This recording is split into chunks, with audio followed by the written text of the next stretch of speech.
There was no military occupational specialty for it, no training school, no doctrine, no manual. In 1966, the United States Army began sending men, alone, one at a time, into Viet Cong tunnel networks that stretched 250 kilometers beneath the Iron Triangle and Cu Chi district. The passages were 28 inches high and 16 inches wide. The air was over 100 degrees and thick with decomposition. The enemy had spent 20 years building the space, rigging it with fragmentation grenades on tripwires, sharpened bamboo stakes coated in human waste, and pit vipers tethered in the dark where a man's groping hand would land.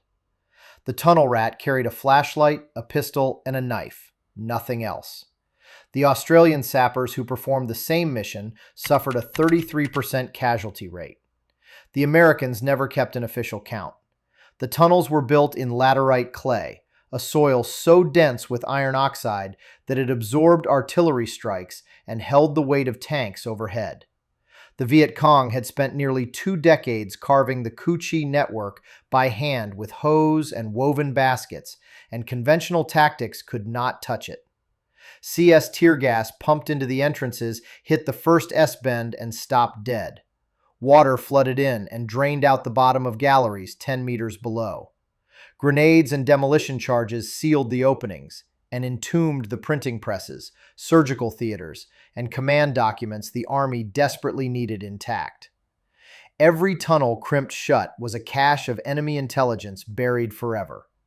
On 11 January 1966, during Operation Crimp in the Hobo Woods 20 kilometers north of Cu Chi, Sergeant Stuart Green of the 1st Battalion, 28th Infantry Regiment, the Black Lions, 1st Infantry Division, sat down during a sweep near a rubber plantation and felt a sharp sting in the back of his thigh.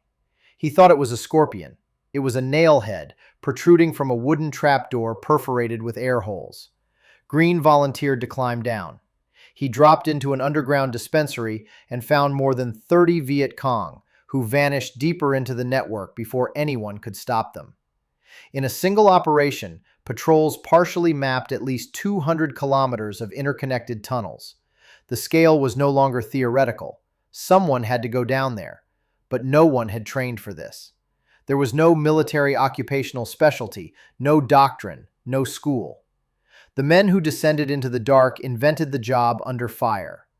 Captain Herbert Thornton, a Chemical Corps officer with the 1st Infantry Division, built the first dedicated American tunnel rat teams in 1966 after realizing his own gas attacks were destroying more intelligence than they produced. His selection criteria were blunt: volunteers only, roughly 5'6" or under, slim enough to fit passages 28 inches high and 16 inches wide. What Thornton wanted beyond the physical was harder to measure: an inquisitive mind, a lot of guts, and a lot of real moxie in knowing what to touch and what not to touch to stay alive.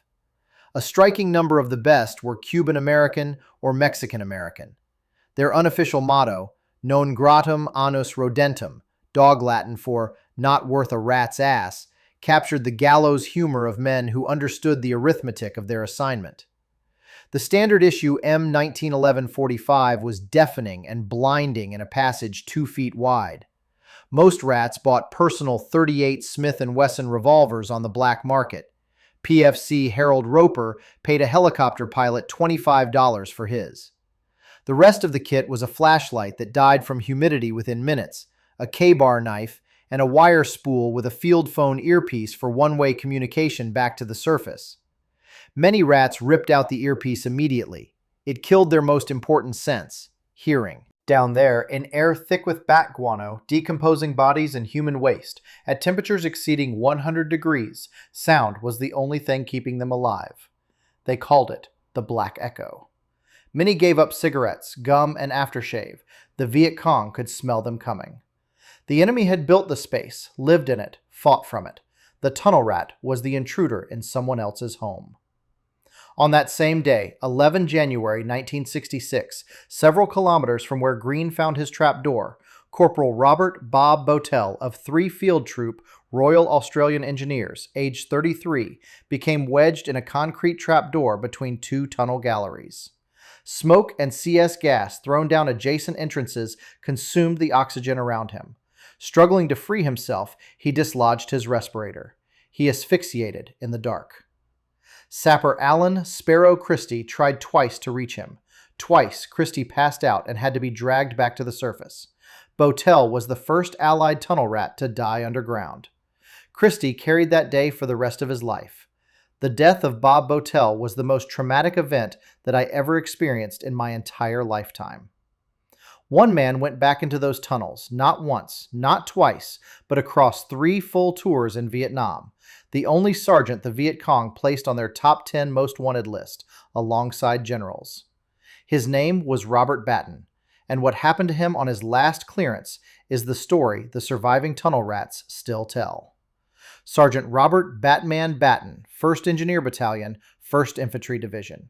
3 tours, 4 Purple Hearts, a hard-charging New Jersey NCO who had volunteered for tunnel duty so many times that the Viet Cong knew him by reputation. On a multi-day clearance operation in the Iron Triangle, Batten's 8-man team worked through a sprawling complex over 3 consecutive days, flushing roughly 150 Viet Cong from chamber after chamber.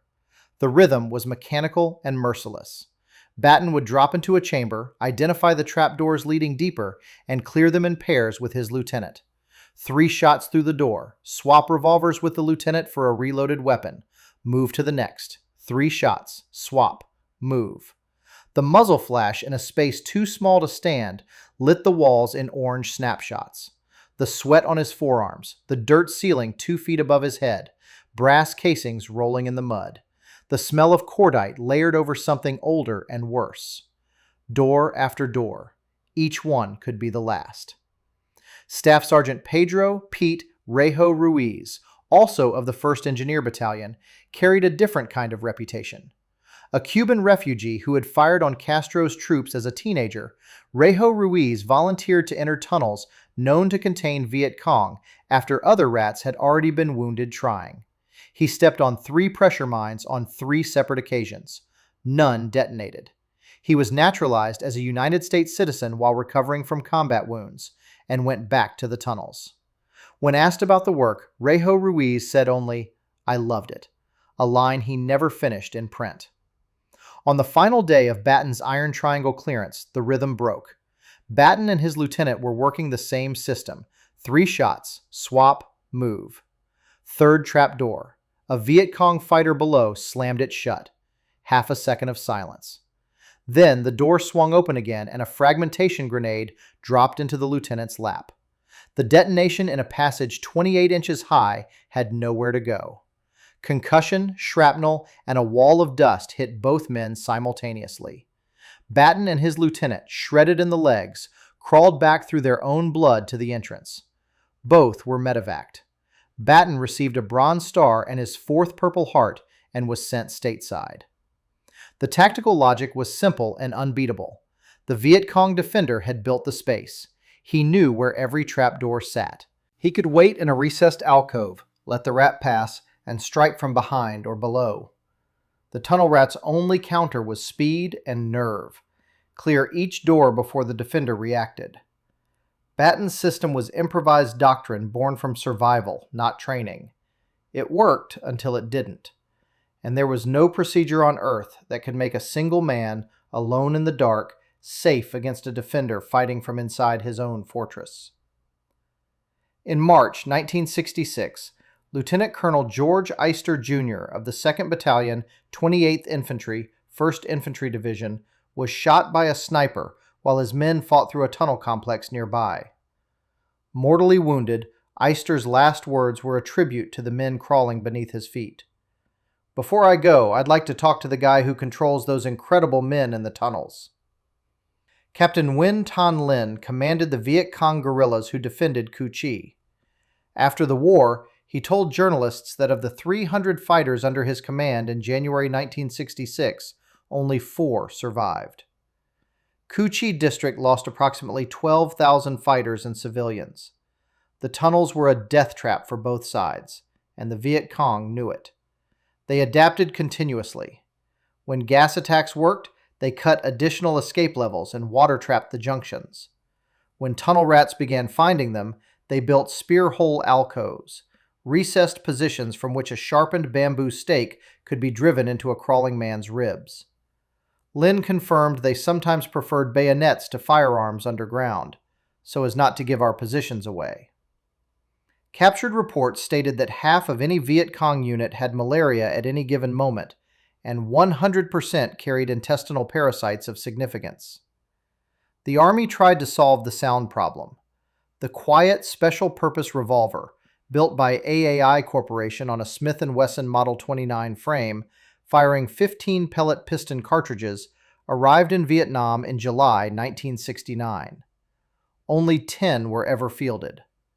Army evaluators reported that on several occasions the weapon failed to incapacitate an enemy soldier hit from 10 feet away. The program died. Sound suppression in the tunnels remained a problem the United States never solved. The psychological attrition was worse. When Tom Mangold and John Pennycate tracked down surviving tunnel rats for their 1985 history, some were still too traumatized to speak. Many had washed out within weeks. The few who lasted had what one veteran described as a killer instinct, and even they came home changed. Decades later, tunnel rat veterans still speak of nightmares triggered by tight spaces, the inability to sleep with a closed bedroom door, breakdowns during MRI scans, the tube, the darkness, the confinement pulling them back underground. PFC Harold Roper, who had paid $25 for a revolver and crawled into the Black Echo more times than he could count, put it plainly. I felt more fear than I've ever come close to feeling before or since. The passage was 28 inches high and 16 inches wide. The flashlight was dead. The air tasted like rot. And somewhere ahead, in the dark, someone was waiting. The tunnels are a museum now. The men who crawled through them are not.